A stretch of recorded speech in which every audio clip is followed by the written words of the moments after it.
पहले मैं आपसे द्वंद करूंगा गुरुदेव।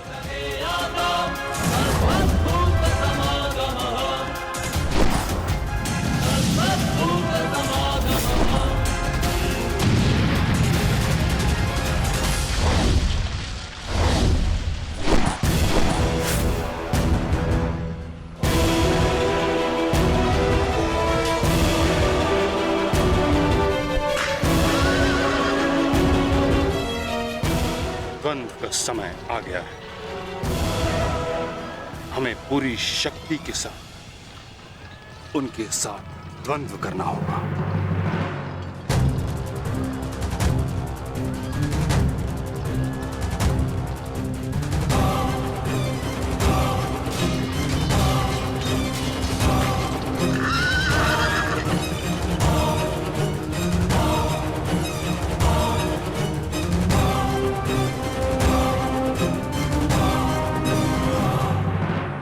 क्या हुआ पुत्र?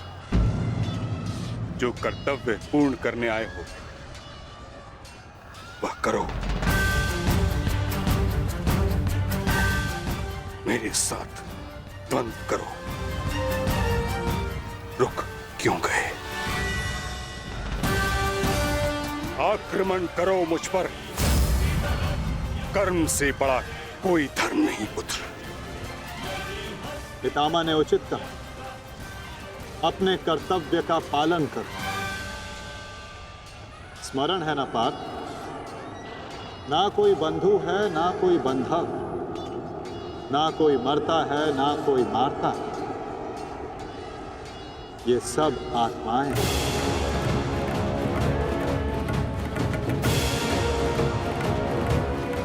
हम सब निमित्त मात्र हैं पार्थ।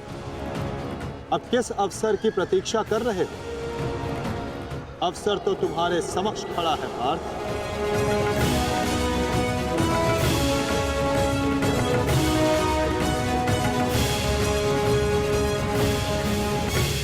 यदि तुम मुझ पर प्रहार नहीं करोगे अर्जुन, तो मैं करूंगा और तुम्हें तुम्हारे कर्तव्य से अवगत कराऊंगा।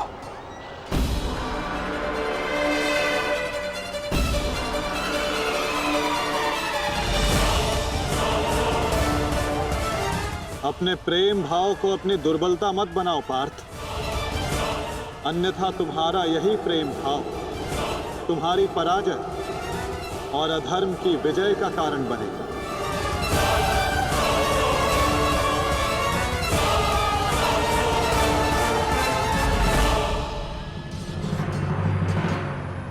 शस्त्र उठाओ पार्थ, प्रहार करो अपने शत्रु पे। प्रहार करो पार्थ।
एक ही अस्त्र है जो इस भ्रम को तोड़ सकता है,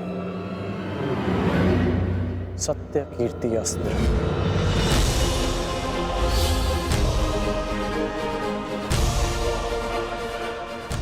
सत्य कीर्ति अस्त्र।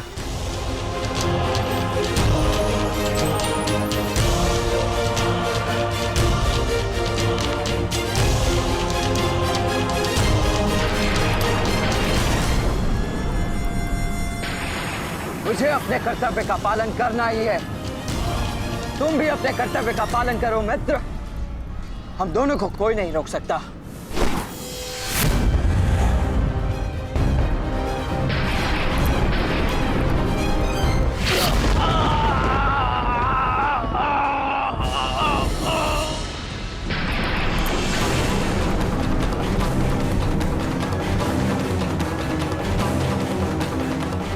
रुक जा वृषसेन, मुझे विवश मत करो।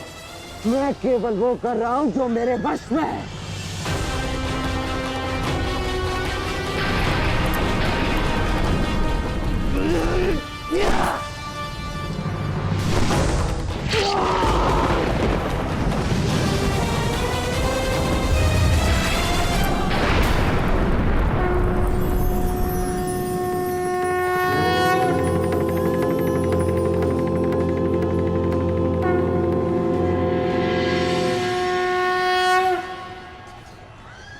अद्भुत।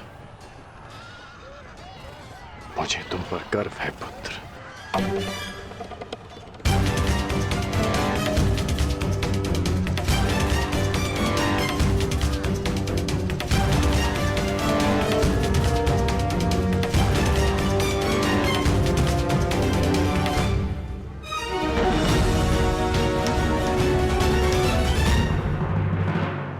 क्या सूचना है बताओ।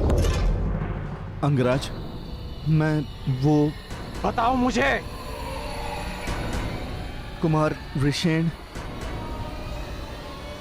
क्या हुआ वृषसेन को?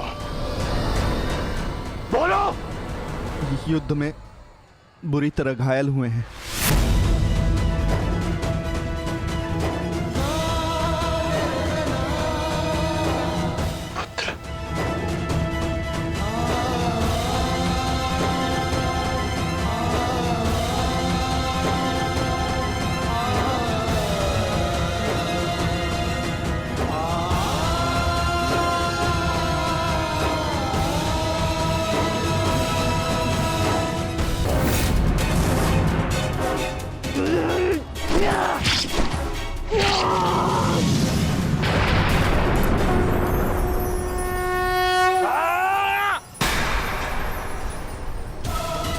ये हमें क्या हुआ था कुमार?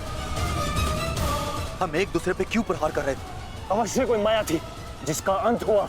आओ आओ, शत्रु हमारे प्रहार की प्रतीक्षा कर रहा है। चलिए कुमार।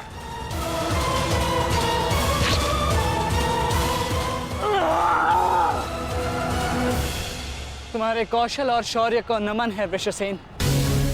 अनुमान नहीं था कि कौरव सेना में ऐसे कुशल योद्धा से सामना होगा। सूर्यास्त में समय अभी शेष है अभिमन्यु, और हमारे तुनीरों में बाण नहीं। तो समय व्यर्थ ना करते हुए द्वंद्व आरंभ करें। तो मैं प्रस्तुत हूँ योद्धा।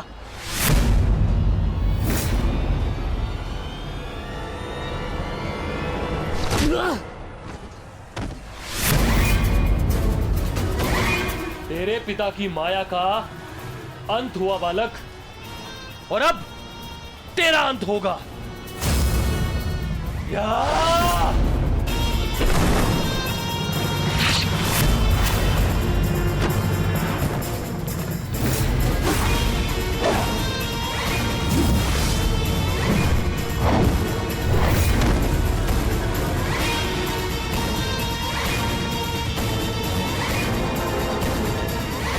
हार तब नहीं होती जब मनुष्य पराजित होता है। हार तब होती है जब वो हार मान जाता है। हार मत स्वीकारना पुत्र। इस कुरुक्षेत्र की भूमि को, इस महाभारत के युद्ध को तुम्हारी आवश्यकता है। अभी बहुत तो शेष है। उठो, अपने क्रोध को, अपने साहस को, अपने विश्वास को एकत्रित करो। उठो और युद्ध करो। उठो पुत्र, उठो पुत्र, उठो पुत्र।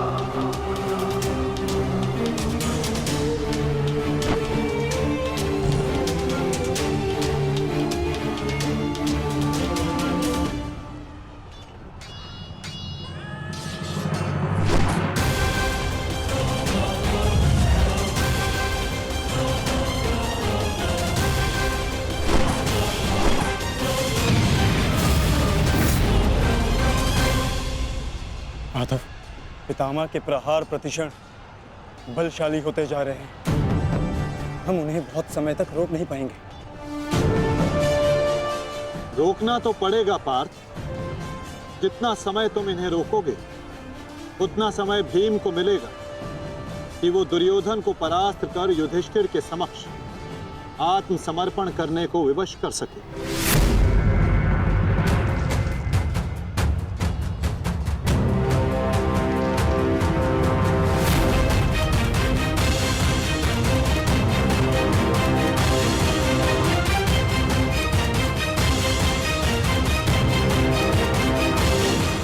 दुर्योधन, ये युद्ध भूमि है, कोई रंग भूमि नहीं कि औरों के द्वंद्व का तुम आनंद उठा सको। क्यों दुर्योधन, कायरों की भांति क्यों खड़े हो? आओ और आकर मुझसे युद्ध करो।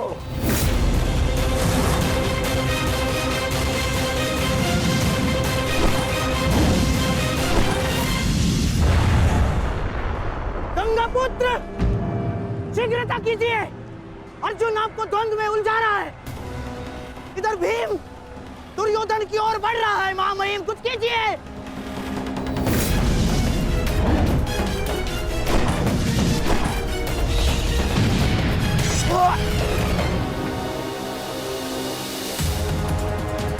साथी,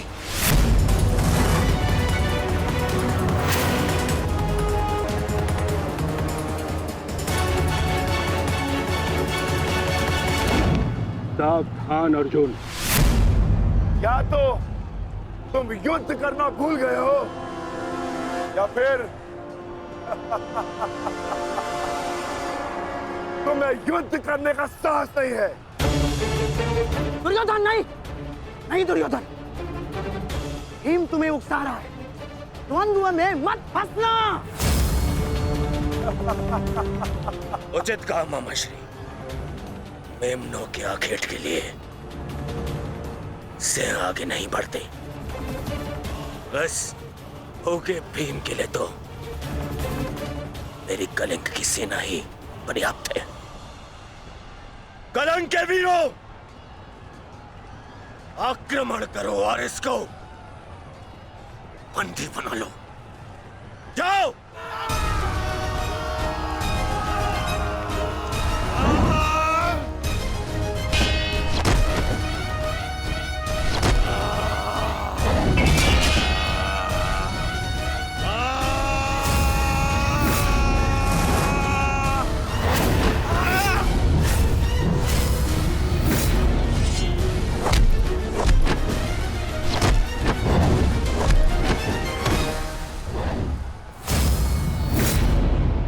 दुर्योधन, बस ये इतने से थे?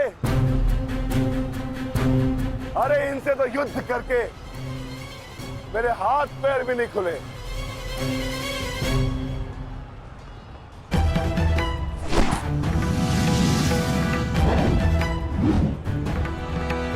आप नियम भंग कर रहे हैं आचार्य। आप एक साथ दो पर आक्रमण नहीं कर सकते। स्मरण रहे कि युद्ध के नियम के अनुसार दो योद्धा एक योद्धा पर आक्रमण नहीं कर सकते,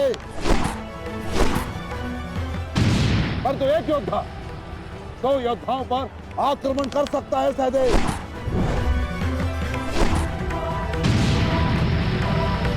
क्या करें नकुल, कुछ करना होगा। हमें गुरु दौड़ को रोककर अधिक से अधिक समय भ्राता भीम को देना होगा।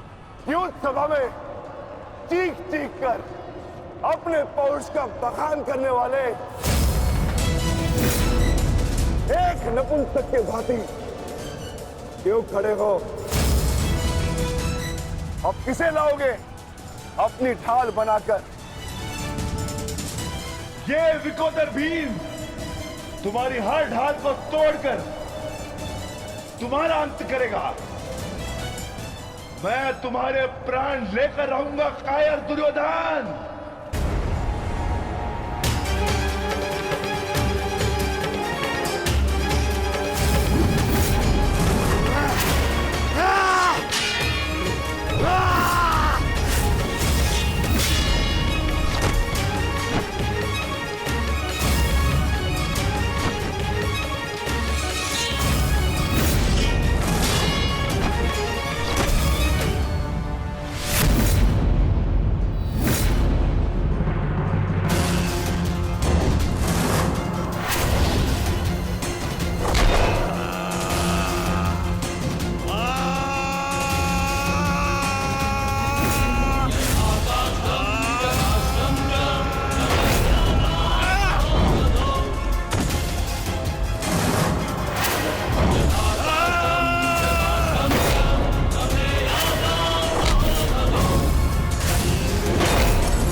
उठकर प्रहार करने का सामर्थ्य शेष है काकाश्री,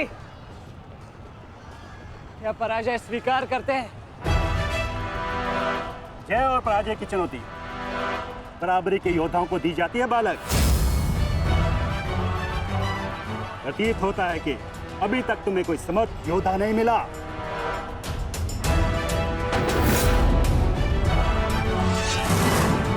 मैं शब्दों के बाण नहीं चलाता नानाश्री। अच्छा, तो युद्ध करो या समर्पण करो।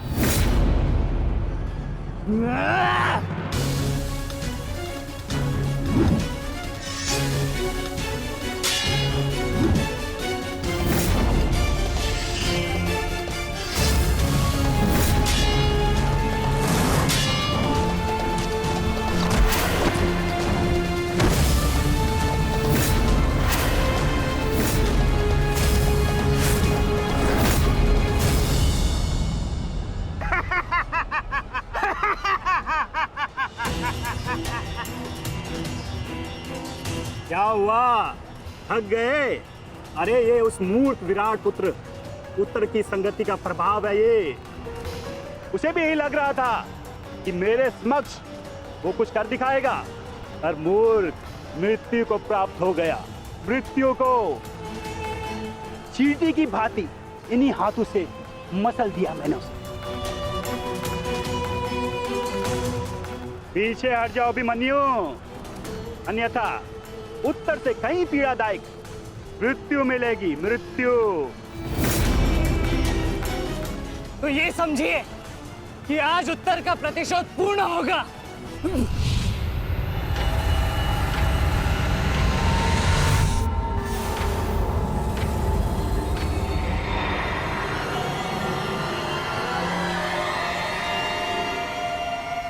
ऐसे मूर्खता कर रहे हो अभिमन्यु? मेरी शक्तियों के बारे में ज्ञात नहीं है। शत्रु का क्रोध मुझे और बलशाली बनाता है। बलशाली।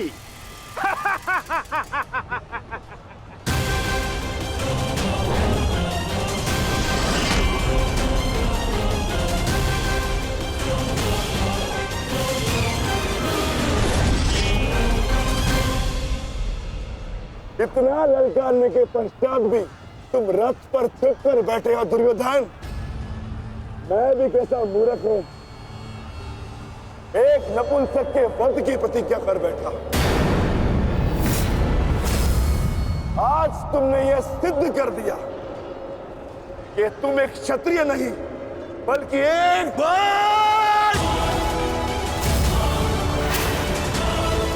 बहुत हो गया। सावधान। क्रोध से भरे कुमार भीम अब युवराज दुर्योधन की ओर बढ़ रहे हैं महाराज। मेरा दुर्योधन किसी संकट में तो नहीं ना? कहीं ऐसा तो नहीं कि भीम युद्ध के दूसरे दिन ही पांडव पक्ष को जय श्री दिलवा दे।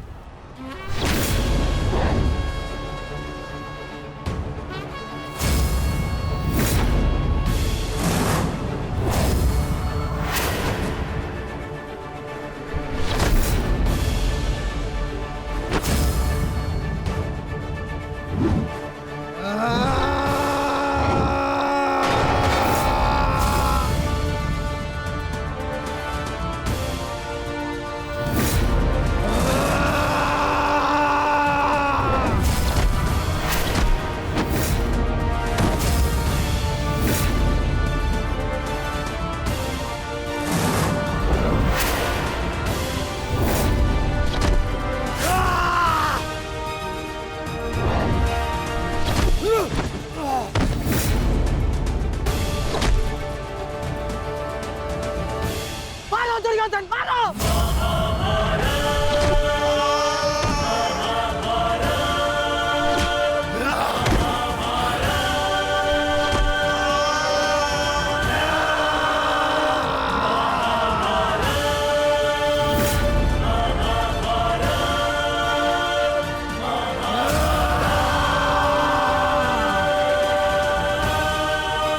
क्या हुआ गदाधारी भीम, अब दिखाओ तुम्हारा पौरुषत्व।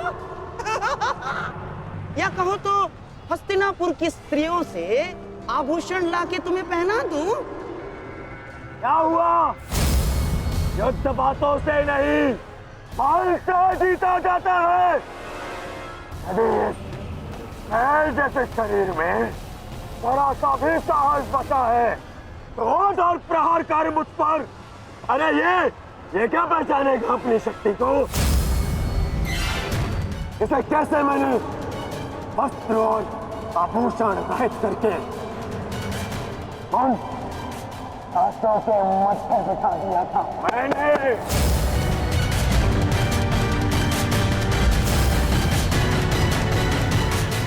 कदाचित ये भी भूल गया है कि कैसे मैंने बड़ी सभा में उस दासी द्रौपदी को उसका उचित स्थान दिखाया था।